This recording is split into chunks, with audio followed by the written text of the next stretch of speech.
My cousin Bilal has terrible judgment about most things. Fantasy football. Spicy food. The time he thought he could fix a gas leak himself. So when he called me on a Tuesday and said he wanted to set me up with someone, I should have said no. I said yes because I hadn't been on a date in 8 months, and my mother had started sending me articles. She's great, Bilal said. She's just. A lot. A lot how? A lot like. Real, that's not a warning. That's a compliment. It depends on the person. I told him to send me her number. He sent it with a single emoji, the small face covering its eyes. Her name was Noor. We agreed on a place. A quiet kebab house near the old market, the kind with plastic tablecloths and a menu laminated so many times you can't read item 12 anymore. Her suggestion. I liked her immediately for that. I got there first, sat near the window, ordered water, checked my phone twice, then made myself stop. She walked in 7 minutes late and didn't apologize for it, which I respected. She spotted me the way people spot someone they've already decided about. One look, a small exhale, and then something in the shoulders loosened. She sat down, picked up the menu, read it for exactly 4 seconds. "Do you actually want to be here?" she asked without looking up. Yes, I'm here. That's not what I asked. I put my own menu down. Looked at her properly. She had ink on her left hand, the fading kind, like she'd written something important and forgot to wash it off. Her earrings didn't match. One small hoop. One small star. She looked like someone who had stopped caring about the wrong things and hadn't replaced them with anything performative. "Honestly," I said. "Please, I'm here because my cousin guilted me, and my mother sent me a forwarded article about loneliness and the male immune system." She looked up. Then she laughed. A real one. The kind that doesn't wait for permission. "Finally," she said. "Someone real." She told me, between the first round of bread and the tea we ordered before the food even arrived, that she had been on 11 dates in the past year. 11, I said. 11. Would you like the highlight reel or the full documentary? Highlight reel. We can do the director's cut later. She held up a finger. One asked me to laugh more. Second finger. One told me I was intimidating and meant it as a reason to leave.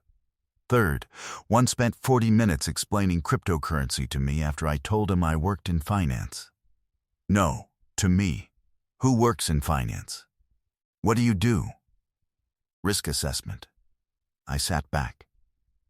So you spend your days calculating how badly things can go wrong. And yet, she said, I keep going on dates. Make of that what you will. I made of it that she was braver than she looked. And she already looked pretty brave. Here is what I noticed about Noor over the next 2 hours. She ate without making it an event. She had opinions about architecture.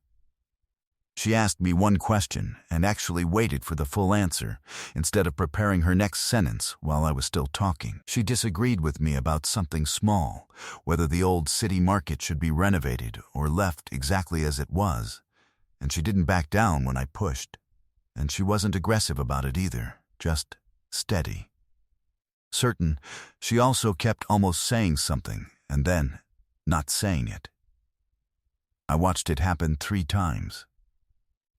The breath in, the small decision, the redirect. The 4th time I said, whatever you keep stopping yourself from saying, you can just say it. She looked at me. People don't usually like it. The 11 guys. And before them. I leaned forward. I'm not them. Everyone says that. And then what do? She was quiet for a moment. Then they prove themselves wrong. I didn't say I won't. That's what all 11 of them probably said. I just stayed where I was, elbows on the plastic tablecloth, and waited. She looked at me for a long time. Long enough that I stopped trying to look relaxed and just looked back. I think people are so afraid of being too much, she said finally, that they become not enough. And then they call it maturity. And I don't know how to pretend that's fine. I've tried. I'm bad at it. Don't get better at it, I said. She blinked. Seriously, don't. We stayed until the restaurant got quiet.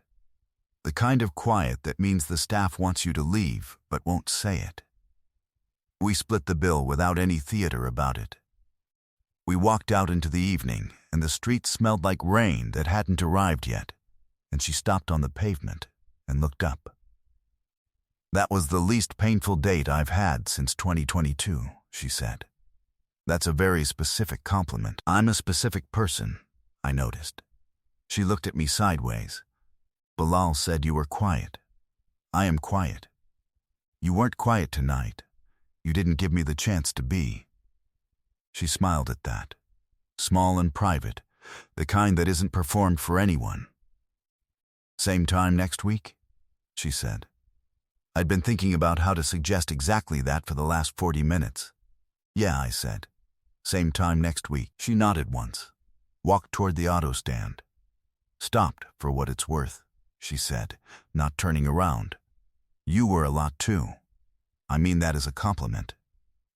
She got in the auto and left.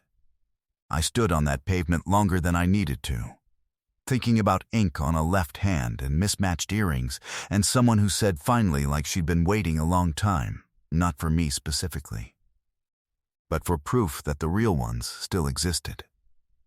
I hoped I was one. I was going to try very hard to be.